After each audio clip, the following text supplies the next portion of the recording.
So carrying on with the GUI, we've done the login page, we've done the loan details page, and what we'll do next is the running cost page. Once again, slightly different in terms of what we've got here. We've got the labels, and we'll use the same style for those. We've got the text boxes, which hold numbers, and they were the same.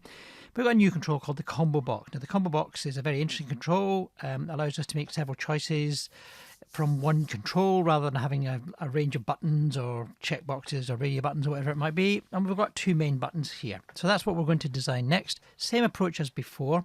I will just record it and then speed it up so that you can watch what happened and then go back to it if you need.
So let's review what I've done in this page.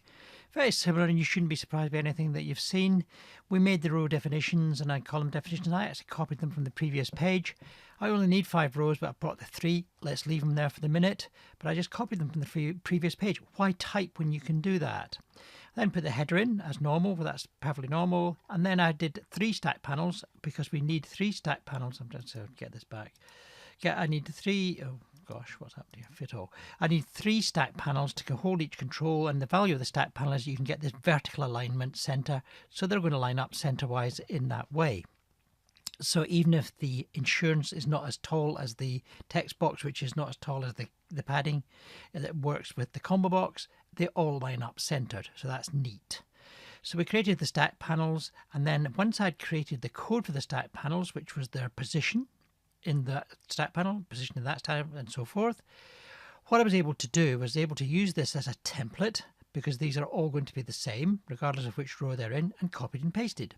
So that's how we did that. And you can see that with WPF, you suddenly develop a lot of practices, and you'll plan these in advance unconsciously. You'll just manage them in the way that you just think, oh, I can copy and paste that if I do this, if I do that. And it becomes almost second nature when you start to get it good at it.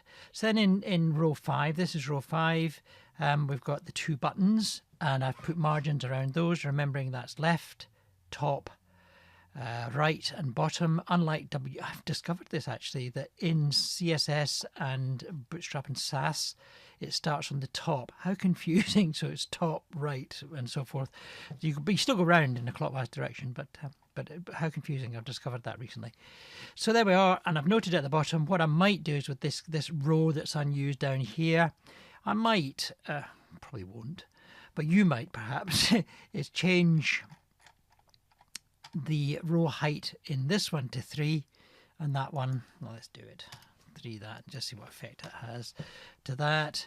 And then we then started the application and we tested the navigation that I created at the last part of the video.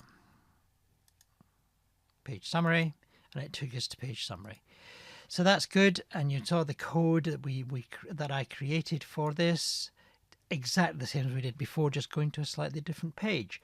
So you can start to see, you develop a kind of a production line with these applications, and once you've established your theme, which is my rows and columns, you can start to copy things over, and it becomes very, very much quicker than you might imagine. So in the next page, we've got to do is page summary. We've just got to do the GUI for that. Once again, become nice and quick. And then what we'll do, instead of having a page to go on to, we'll just take us back to the beginning. Okay, so that's next.